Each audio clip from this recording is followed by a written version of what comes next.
நான் வழக்கமான அரசியல் பேச்சு பேச போவது கிடையாது. காரணம், சில முக்கியமான விஷயங்களை உங்கள் முன்னால் பகிர வேண்டும் என்று நான் நினைத்துக் கொண்டிருக்கின்றேன். காரணம், தமிழகத்தினுடைய தலைநகர சென்னையில் இதை சொல்ல வேண்டும் என்பது என்னுடைய ஆசை. நானும் 3 ஆண்டு காலமாக இது போன்ற ஒரு சமயத்திற்காக காத்துக் கொண்டிருந்தேன்.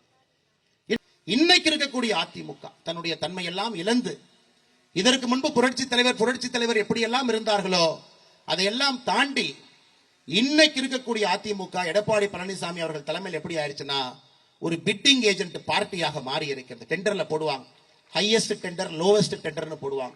அதுபோல் ஹையஸ்ட் டெண்டர் கட்சியாக எடப்பாடி பழனிசாமி அவர்கள் அதிமுக வழிநடத்தி கொண்டிருக்கிறார். இந்த கருத்தை பேச வேண்டாம் நினைச்சேன். காலையிலே எடப்பாடி பழனிசாமி அவர்கள் என்னை பற்றி சில கருத்துக்களை சொல்லியிருந்தார்கள், கட்சியை பற்றி சில கருத்துக்கள் சொல்லியிருந்தார். யாரையோ பிடித்து பதவிக்கு வந்த அண்ணாமலைக்கு என்ன தெரியும்? உழைக்காமலே பதவிக்கு வந்த அண்ணாமலைக்கு என்ன தெரியும்? அண்ணாமலைக்கு இருப்பது வாயும் வாக்கும் தான். அவர் மைக்க பார்த்தாவே பொய் பேசுவாரு அப்படின்னு எடப்பாடி அவர்கள் சொல்லி இருக்கின்றார். அதற்கு நான் கருத்து சொல்லவில்லை என்றால் தவறாக போய்விடும். காரணம், நாளைக்கு நான் ஒரு 3 மாத காலம் வெளியே படிக்க செல்கின்ற காரணத்தினால இதே கருத்தை தமிழகத்தில் 10 முறை சொன்னீங்கன்னா அது உண்மையாயிரும். அதனால இந்த கருத்துக்கு பதிலடி கொடுக்க வேண்டிய கட்டாயத்தில் நான் இருக்கேன். அண்ணன் எடப்பாடி பழனிசாமி அவர்களை தயவு செய்து எனக்கு நேர்மையை பற்றி, நாணயத்தை பற்றி எனக்கு நீங்கள் பாடம் எடுக்க வேண்டாம். அதே கொங்கு பகுதியில் அதே பக்கத்து மாவட்டத்தில் வந்தவன், அருமை பெருமை எல்லாம் எனக்கு தெரியும். கூவத்தூர்ல நடந்தது கட்சியினுடைய பொதுச் செயலாளரை தேர்ந்தெடுக்கக்கூடிய நிகழ்வா? கூவத்தூர் நடந்தது அலங்கோலம். ஒரு புரட்சி தலைவி நடத்திய ஒரு கட்சி, தமிழகத்தில் திமுகவுக்கு மாற்றாக இருக்க வேண்டும் என்று தமிழக மக்கள் நினைத்த ஒரு கட்சி. கூவத்தூர்ல நீங்க என்ன அநியாயம் பண்ணீங்க? இஎம்ஐ டெண்டர் சிஸ்டத்தில் கட்சியினுடைய முதலமைச்சரை தேர்ந்தெடுத்தேன். ஹையஸ்ட் பிட்டராக எடப்பாடி பழனிசாமி, மீடியம் பிட்டராக கொங்கு பகுதியில் இன்னொரு அமைச்சர், லோவஸ்ட் பிட்டராக தென் தமிழகத்தில் ஒரு அமைச்சர். என்ன பிட்டிங்க?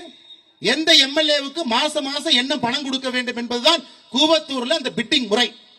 அதன் பிறகு தவழ்ந்து காலில் விழுந்து பதவியை பிடித்த எடப்பாடி பழனிசாமி இந்த தன்மானமிக்க ஒரு விவசாயினுடைய மகனை பச்சையின்களே 10 ஆண்டு காலம் கையெழுத்து போட்டு ஒரு பைசா வாங்காத அண்ணாமலையை பற்றி சொல்வதற்கு எடப்பாடி பழனிசாமி என்கின்ற தற்குறிக்கு எந்த விதமான அதிகாரம் கிடையாது. இது அகந்தை. 2026 புரட்சி தலைவர் நடத்திய இந்த கட்சி இது போன்ற கிழத்து தலைகள் என்று வழிநடத்திக் கொண்டிருக்கின்றீர்கள். தூக்கி எறியப்படுவீர்கள். 4வது இடம் கூட கிடையாது. 2026 சட்டமன்ற தேர்தலில் அனைத்து இந்திய அண்ணா திராவிட முன்னேற்ற கழகத்திற்கு 4வது இடம் கூட கிடையாது. இன்னைக்கு ஒரு உண்மையை சொல்றேன். எதற்காக எனக்கும் அதிமுகவுடைய தலைவர்களுக்கும் சண்டை? இதனால் தனிப்பட்ட வாக்கியால் பிரச்சனையா? மேடையில் நிறைய தலைவர்கள் இருக்கிறாங்க, அதிமுகவோடு கூட்டணி வேண்டும் என்று சொல்லக்கூடிய தலைவர்கள். எனக்கும் அதிமுகவுக்கும் வாய்க்கால் பிரச்சனையா? நம்முடைய கூட்டணியில் இருக்கக்கூடிய தலைவர் எடப்பாடி பழனிசாமி அவர்களை தொலைபேசி மூலமா கூப்பிடுறாங்க. 2019 வாரணாசியில மோடி அவர்கள் வேட்புமனு தாக்கல் செய்ய போறாங்க. எல்லா முதலமைச்சர்களும், கூட்டணி கட்சியினுடைய முதலமைச்சர்களும் அங்க போறாங்க. நீங்களும் வாங்க, நான் போலாம். அதற்கு எடப்பாடி பழனிசாமி சொன்ன பதில் என்னன்னா, தோற்க போகிற மோடிக்காக நான் எதற்கு வாரணாசிக்கு வர வேண்டும் என்று சொன்ன பதில். இல்லை என்று எடப்பாடி பழனிசாமி சொல்லட்டும். என்னுடைய தலைவனை பற்றி எப்படி எடப்பாடி பழனிசாமி அன்று பேசினாரோ, மானமுள்ள அண்ணாமலை அன்றிலிருந்து கூட்டணி கட்சி தலைவராக எடப்பாடி பழனிசாமி எப்பொழுதும் நான் ஏற்றுக்கொண்டது கிடையாது. தவழ்வதை பற்றி, ஒருத்தருடைய காலை பிடிச்சு கட்சி ஆட்சிக்கு வர்றதை பற்றி, மக்களால் தேர்ந்தெடுக்கப்படாம மாசம் எம்எல்ஏக்கு பணம் கொடுத்து முதல்வர் நாட்காலில் அமர்ந்திருக்கக்கூடிய எடப்பாடி பழனிசாமி, தயவு செஞ்சு இந்த விவசாயினுடைய மகன் அண்ணாமலைக்கு நீங்கள் பாடம் எடுக்க வேண்டாம். எப்படி வர வேண்டும், எப்படி அரசியல் இருக்க வேண்டும், எப்படி செய்ய வேண்டும் என்கின்ற பாடம் எடுக்க. நான் உண்மைதான் பாரதிய ஜனதா கட்சியில் கிளை தலைவராக நான் சேரவில்லை. உண்மைதான் நான் ஒன்றிய தலைவராக நான் பணியாற்றவில்லை.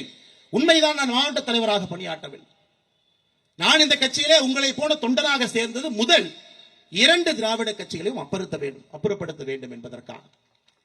2வது மோடியினுடைய ஆட்சியை தமிழகத்திற்கு கொண்டு வர வேண்டும் என்பதற்காக. 2 தான்.